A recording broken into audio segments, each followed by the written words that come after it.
My husband told his mistress he was leaving me on a Tuesday. I know it was a Tuesday because I had just gotten home from my shift at the dental office where I worked the front desk, and I had picked up a rotisserie chicken from the Kroger on Route 9 because I was tired, and I was always tired on Tuesdays. I walked in the door with that chicken in a plastic bag, and my shoes were still on when I heard him on the back porch, laughing in a way I had not heard him laugh at me in maybe 3 years, low and easy and meant for someone else entirely.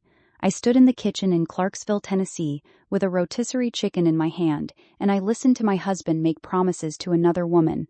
Welcome back to Ravage Stories, where secrets come out, betrayals get exposed, and the people who thought they'd get away with it never do.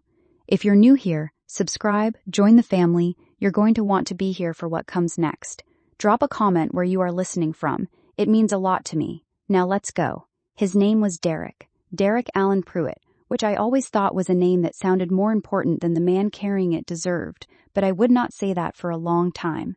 I was 37 when this happened, though the part of this story that matters actually starts when I was 26, which is when I met him at a church retreat in Clarksville, which is relevant because Derek's family was the kind of religious where church was not a Sunday thing. It was the whole architecture of their lives. His mother, Carolyn, ran the women's ministry at First Baptist for 11 years. His father, Dale, was a deacon, the kind of man who shook every hand in the parking lot and meant it. Derek had 2 brothers, both married with children, both deeply embedded in that same congregation. The Pruitts were known people in that community, and Derek knew that. He spent our entire 11-year marriage knowing that. I was not from money. My mother cleaned houses in Hopkinsville, Kentucky, 40 minutes north, and she ironed everything including the jeans she wore on the weekends, because she said if you look like you're trying, people can't dismiss you. I grew up watching her smooth every crease like it was armor. I carried that with me. My work clothes were always pressed. My navy blouse, the one I wore to every hard meeting and every harder day, had been dry cleaned so many times the collar had started to soften, but I kept it. It still felt like preparation. I worked because I had to, and then I worked because I was good at it, and then I worked because Derek had a tendency to leave jobs the way some men leave restaurants, before the check arrived. He was charming, genuinely charming, which is different from being kind, and I did not understand that distinction at 26 the way I understand it now. He was the kind of man who remembered your coffee order and forgot your birthday, the kind of man who called his mother every Sunday in front of you so you would see it. We had a house on Avondale Drive with a small yard and a gas fireplace that never worked right, and we did not have children because Derek always said, not yet, and I ran out of years before I ran out of hope. The marriage had been emptying out for a while. I had felt it the way you feel a draft in a house. Not one catastrophic broken window, just cold air from somewhere you can't locate. He worked in pharmaceutical sales, which meant he was on the road several days a week, which meant I had learned not to ask too many questions about his schedule, and he had learned that I had learned that, and somewhere in that mutual arrangement the marriage had quietly become a living arrangement with tax benefits. Her name was Brianna. I found this out gradually and then all at once, the way you find most things you were not looking for. The Tuesday I heard him laughing on the back porch, I did not walk out there. I set the chicken on the counter and I stood very still and I listened, and what I heard was Derek telling someone, her, that he was done, that he had been done for a long time, that he wanted a real life, a real family, real kids before it was too late, and he was going to give her that. He said my name exactly once in that conversation, in a tone that made me feel like furniture being discussed before an estate sale. I stood there in my work clothes with my shoes still on, and then something shifted in me. I cannot fully explain it. It was not rage, though rage was somewhere in there. It was something colder and more deliberate. I thought about my mother ironing those jeans. I thought about every Tuesday I had come home tired and made something out of nothing. And I thought, he is planning to leave me with nothing. He has been planning it, and he is stupid enough to plan it out loud. I picked up the chicken and I put it in the refrigerator, and I went upstairs and I washed my face. I did not let him know what I had heard. Over the following 10 days, I watched him the way you watch a weather system coming in from the west, tracking it, noting the pressure changes, not yet deciding whether to run or shelter in place. He was attentive suddenly, which was its own kind of information, bringing home coffee on Friday, asking about my day with what felt like the careful politeness of a man managing guilt, and I smiled and answered and gave him absolutely nothing useful. I called my friend Diane on a Thursday, from my car in the Kroger parking lot with the engine running. Diane was a paralegal over at a family law firm in Nashville, had been for 14 years, and she was the kind of woman who had seen enough to stop being surprised and start being precise. She listened without interrupting, which is her great gift, and when I finished, she was quiet for a moment, and then she said, "Do you want sympathy or do you want a strategy?" I said strategy. She said good, because sympathy doesn't hold up in court. Diane explained the basics to me the way she explained everything, not talking down, just talking straight. Tennessee is an equitable distribution state. 11 years of marriage, our house had been purchased jointly. Derek's 401k had contributions made during the marriage. There was a joint savings account with $63,000 that had been built over years of my working 2 jobs, one of which Derek had never once acknowledged. Marital waste was a legal concept that could be argued if he had spent marital funds on Brianna. And fault, while not determinative, was not irrelevant either, especially in front of a judge who had discretion. What I needed was documentation. I went home that night and I opened a folder on my laptop. I labeled it Household Admin, which was boring enough that Derek would never click on it, because Derek had never once in 11 years shown interest in household administration. I started with what I knew. He had been traveling to Nashville on average 3 times a week for 8 months. I knew this because I managed our shared calendar, which he used to block time, and I used to track patterns. I pulled the credit card statements, I was on the account, and I started cross-referencing. There was a restaurant on Broadway in Nashville he had charged 4 times in 6 weeks. A hotel in Brentwood charged twice on nights he had told me he was staying with a colleague. A florist in Bellevue that I had never seen a single flower from. I printed everything and put it in a physical folder, a plain manila one, and I slid it into the canvas bag I kept in my car. It lived there from that point forward. This was week 2. In week 3, Derek came home on a Wednesday and was unusually tense. He picked a small argument about the thermostat, which was his pattern when something else was wrong, and I watched him move through the kitchen with the specific restlessness of a man rehearsing something. That night, after he was asleep, I sat in the kitchen with the lights off, and I thought about what Diane had told me and what I had not yet done.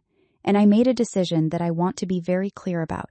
I am not a dishonest person, but I was dealing with a man who had been lying to me for the better part of a year, who was preparing to leave me with as little as possible, who had told another woman he was going to build a life with her, using the financial foundation I had helped construct with 11 years of Tuesday rotisserie chickens and pressed navy blouses. So what I did next, I did with full intention. When he came into the kitchen the next morning, I was already up, already dressed. I told him I was late and scared. He looked at me. I told him I had taken a test the night before. I watched his face go through 4 different things in about 3 seconds. I told him I thought I was pregnant. Now let me tell you what Derek Pruitt did next, because this is the part that told me everything about who he actually was. He did not reach for me. He did not say anything kind. His first movement, half a second, he thought I didn't see it, was toward his phone, which was face down on the counter. And then he recalibrated and he came toward me and he hugged me, and it was the hug of a man managing a problem. He said he was happy. He said this was wonderful news. He said we needed to talk about the future. And I held on to him and kept my face against his shoulder so he could not see my expression, and I thought, there it is. I bought a small digital recorder, the kind that looks like a USB drive, from an electronics store in Hopkinsville that I paid for with cash. Tennessee is a one-party consent state for recorded conversations, meaning I could legally record any conversation I was a party to. I knew this because Diane had told me, twice, clearly. I want to be precise about the legality because it matters. I was a party to every conversation I recorded. I recorded nothing I was not present for. Over the next 6 weeks, Derek talked. Men who believe they have control talk. He confirmed, in pieces across multiple conversations, that he had been seeing Brianna for 11 months. He said her name twice in one conversation when he thought I was half asleep. He confirmed during one long Sunday evening when we were sitting on the back porch and he apparently felt expansive, that he had told her, quote, that it was basically over and that he had been planning to make things official after the end of the year. When I asked what that meant, gently, without alarm, he said he had been looking at the finances, thinking about timing. He said this while sitting 3 feet from me in a lawn chair. I had the recorder in the pocket of my cardigan. The cardigan had been a gift from my mother. I am going to tell you something about that period of 6 weeks that I have not said out loud very often. It was exhausting in a way that had nothing to do with the deception. It was exhausting because I still had to grieve it, privately, in the car, in the Kroger parking lot twice, once in the bathroom at work with the faucet running. The marriage had been empty for years, but it was still my marriage. Derek was not a good husband, but he had been my husband. 11 years is not nothing. You don't stop loving someone the way you stop a subscription. You just go on loving a version of them that no longer exists, and eventually the weight of that gets heavy enough that what you feel is mostly tired. I called my mother on a Sunday, and she answered on the second ring the way she always did. I did not tell her everything. I told her enough. She was quiet, and then she said, "Your grandmother always said, 'Let a fool show you who he is before you show him who you are.'" I wrote that down. I still have the note. Derek's presentation to Brianna, because that is what it was, a presentation, had apparently included certain promises about the house. This I confirmed through a conversation in which he referenced, unprompted, that the mortgage was almost manageable on one income and that the place was worth considerably more than we paid for it. The house had been bought in both our names in 2017 for $218,000. It was currently worth somewhere north of $340,000 based on comps in the neighborhood, in a market that had been climbing steadily. He had done the math. He expected to walk away with half of that and the 401k and Brianna. Here is what Derek did not know. Diane's firm had a family law attorney named Margaret Chen who had agreed to take my case at a reduced rate because Diane had asked her to, and Diane was the kind of person people did things for.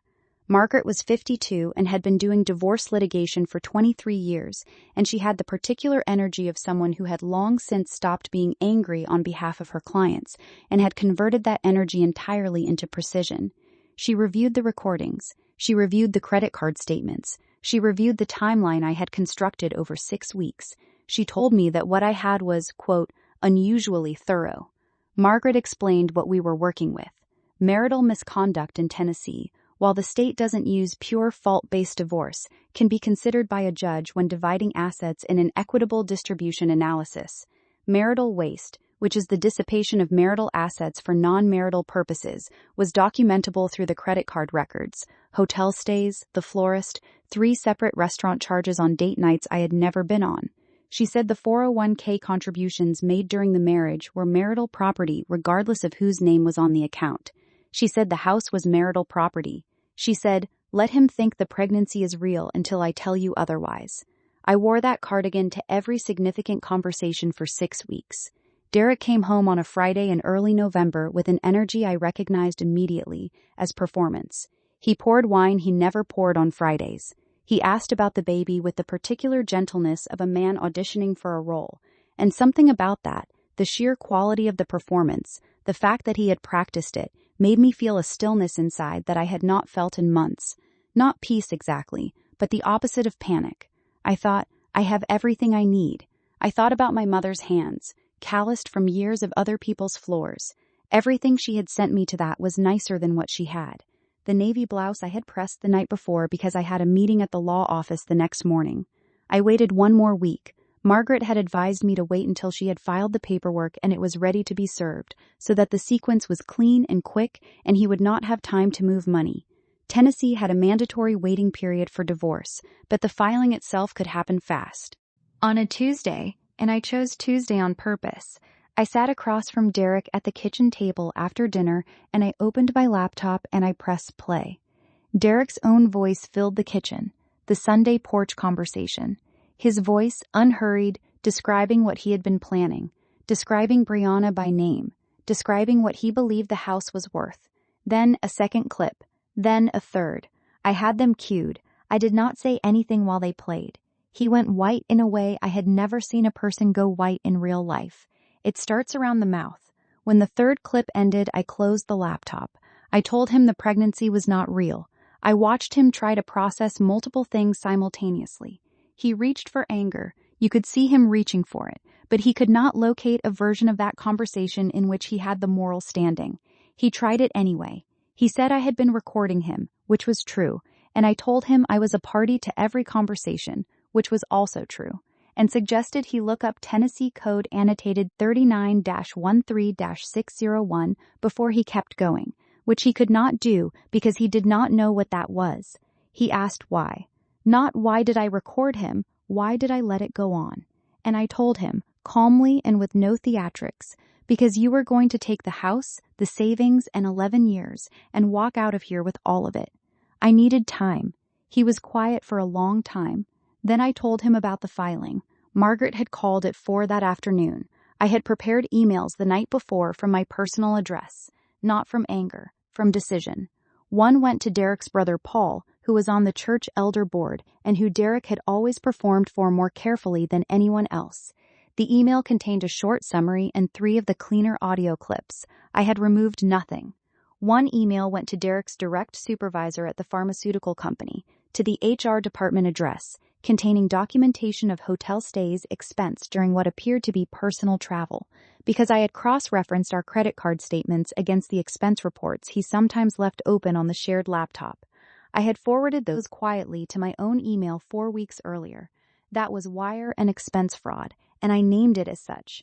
I sent both emails at 9:47 on that Tuesday night. What happened next, I will tell you because you deserve the complete picture. Derek's mother, Carolyn, called him the following morning. I know this because I was in the house when it happened. I did not listen to that conversation. I did not need to. I could hear the specific quality of his voice through the bedroom door, low, defensive, and getting nowhere, and that was enough. Derek was placed on administrative leave by Wednesday. The expense report discrepancy, combined with the personal conduct documentation, triggered a formal HR review. He was terminated 14 days later. The termination was for cause, which has consequences that go beyond the immediate job loss and into severability agreements and non-compete clauses and references, all of which Margaret had anticipated and had quietly factored into our financial projections. His brothers stopped returning his calls. Paul, the elder board brother, sent him a certified letter, which I know about because Derek left it on the kitchen counter for 2 days and I have very good peripheral vision. Carolyn did not stop speaking to him entirely because she was his mother, but Diane later told me that she had been asked to step down from the women's ministry leadership, not formally, but in the way those things happen in churches, in conversations that don't get documented. I did not engineer that. I reported what had happened. What First Baptist did with the information was their own decision, made by people who had the right to make it. The divorce was finalized 7 months later. I received the house, full equity. I received 58% of the marital assets, which the judge calculated based on the documented marital waste and contribution disparity, meaning the years I had carried more of the financial weight while Derek managed his own expenses loosely. I received a settlement that reflected 11 years of being the quieter engine of that household. Derek received his personal vehicle, his individual debts, and a very clear sense of what happens when you make plans out loud on a back porch with a screen door that doesn't close all the way. The savings account transferred within 10 days, $63,000, plus accrued interest. I called my mother from the car in the driveway before I went inside. Margaret Chen sent me a card, handwritten. It said, "The preparation was yours. I just showed up." I kept that card. I keep it in the same canvas bag that used to hold the manila folder. The folder I eventually shredded when the divorce was final, on a Sunday, over the recycling bin in the garage. It took longer than I expected, 11 months of paper. I stood there until it was done, and then I went inside and made coffee, and it tasted like something I had been waiting a long time to finish. Here is what I know now that I did not know at 26, and what I would say to anyone in the position I was in. Document before you detonate. Emotion is information, not a plan. The moment you confuse the two is the moment you lose your leverage. Know your state's laws, not because the legal system is your friend, but because it is a system, and systems can be navigated by people who take the time to learn the language. Get someone in your corner who has been in the building before.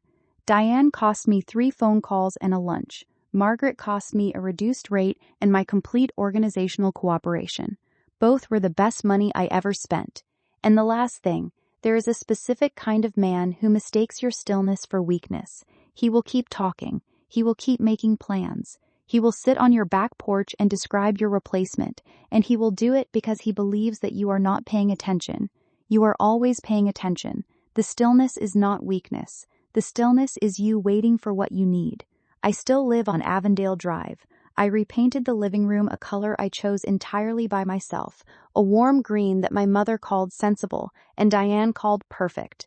The gas fireplace got fixed last February by a technician who took 45 minutes and charged me $80, which I mention only because Derek had called it unfixable for 4 years and never once called anyone to check. It works fine. It always did. So here's what I want to ask you. If you had heard what I heard through that back porch screen door, if you had stood there in your work clothes holding dinner you bought because you were tired, and you had heard the whole plan laid out in the voice of someone who trusted that you would not know what to do, would you have waited? Would you have been able to stay quiet long enough to build what you needed? Or would you have walked out there and said something true and lost everything? Think about it. I think about it still. If this story hit you somewhere real, you know what to do. Like, subscribe, share it with the person who needs to hear it. I'll see you soon.